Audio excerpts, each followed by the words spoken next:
मैं राजेंद्र प्रसाद प्रेरक प्रसंग का आज 6वां भाग प्रस्तुत कर रहा हूँ। दूसरे ही क्षण कलम फिर हाथ में आ गई। विस्मय से मेरी आंखें फटी रह गई।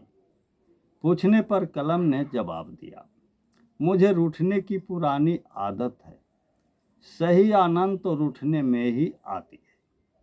जब मैं रूठती हूँ तब हाथ का असीम प्यार पाती हूँ। मैंने कहा, तुम बहुत निर्मम हो। तुम्हारी याद में व्यग्रता से हाथ तड़पता है। तुम हाथ को तड़पा कर खिलखिलाती हो। दूसरों को दुखी देखकर हंसती हो। तुम्हें दूसरे के कष्ट से खुशी मिलती है। तुम्हारा स्वभाव अत्यंत कटु है। दूसरों के सुख में तुम जलती हो। कलम ने कहा, हाँ, दूसरे को सताने में मजा है। दूसरों को सताने से धन का आगमन होता है। धन से सभी प्रकार के सुख और वासनाओं की भूख मिटती है। कमाने से कुछ नहीं होता। जानवर की तरह दिन भर काम करके उत्पादन करने वाले को देखो, वे भरपेट भोजन के लिए तरसते हैं। बिचौलियों को देखो, वे आलीशान भवन में रहते हैं। उनके भवन में स्वर्ग लोक की सारी सुविधाएं उपलब्ध होती हैं। वे बड़े कठोर स्वभाव के होते हैं। श्रमिकों को गालियां भी देते हैं। धन के कारण ही वे प्रतिष्ठित कहलाते हैं। मुझ में वह दोष नहीं है। मैं तो केवल अधिक से अधिक प्यार पाने के लिए हाथ को तरसाती हूँ। हम दोनों एक दूसरे के प्यार के बिना अधूरे हैं। मैंने पूछा, अब क्या लिखना बाकी है? उसने कहा, यह कार्य मस्तिष्क का है, लेकिन एक ऐसी घटना का उल्लेख करें जो प्रचारित नहीं हुआ हो। मैंने कहा, तुम्हारी शर्त बहुत कठोर है। आजकल पग पग पर मीडिया वाले लोग रहते हैं। कोई भी घटना अप्रचारित नहीं रहती। तुम कुछ क्रूर हो। तुम्हारी क्रूरता नहीं जाएगी।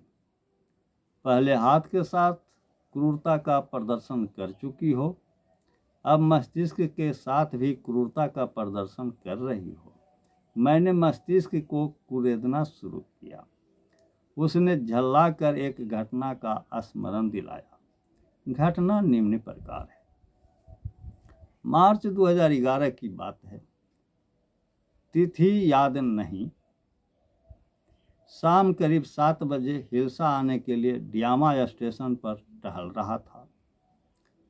एक स्थान पर सड़क के किनारे करीब 60 वर्ष के एक वृद्ध बैठे थे। उनसे वार्तालाप होने लगी। उन्होंने वार्तालाप के दरमियान में बताया, मेरे गांव में एक व्यक्ति स्वास्थ्य विभाग से सेवानिवृत्त हुए हैं। उन्हें 4 बेटे और 1 बेटी है। बड़ा बेटा दरोगा है। सेवानिवृत्त होने पर करीब 10-12 लाख रुपये मिले होंगे। दारोगा ने अपना हिस्सा मांगा। पिता ने कहा, तुम्हें रुपये की कमी नहीं है। बेटी की शादी करने के साथ साथ तीनों बेटों के लिए कुछ मार्ग निकालना है। इतना सुनते ही दारोगा को गुस्सा आया। उसने पिता को सिर और गर्दन पकड़कर एक ओर पटक दिया। उनकी मृत्यु तत्काल हो गई। दूसरे दिन किसी काम से भोवी गया था। एक टेम्पू पर सवार होकर हिलसा लौट रहा था। मेरे बगल में करीब 65-70 वर्ष के एक वृद्ध थे। एक स्थान पर टेम्पू रुकी और लगभग 35 वर्ष का एक नवयुवक उनकी बगल में बैठ गया। उसने कुछ शराब पी लिया था। उनसे बोला, आप पिता तुल्य हैं। आप सबों की सेवा करना हमारा धर्म है। मैंने कहा, पितृ सेवा की कथा कल डियामा स्टेशन पर एक वृद्ध कह रहे थे। किराए पर सराय थाना के अंतर्गत अमुक गांव की घटना है। रुपये की लालच में एक दारोगा ने अपने पिता को मार दिया।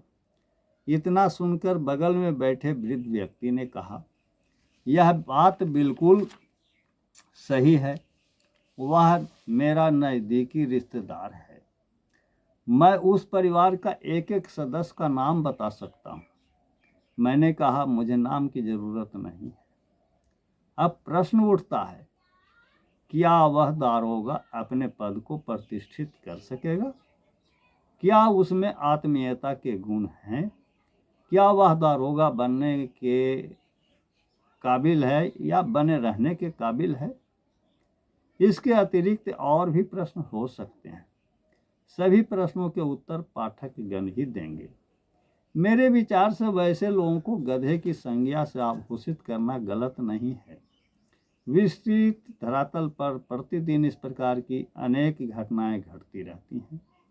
जिसमें आत्मीयता का बोध न हो, उसे मानव कहलाने का हक नहीं है। इसे भी प्रेरक बिंदु मानकर सुकर्म को प्रतिष्ठित करने के मार्गों का अनुसंधान करना चाहिए। शायद मेरी पुस्तक शासन में विकृतियां और समाधान से कुछ मार्ग मिल सके। इसके लिए एक बार वीडियो अवश्य देखें। इन्हीं शब्दों के साथ प्रेरक प्रसंग आज समाप्त हो जाता है। जय हिंद, जय भारत, जय समाज।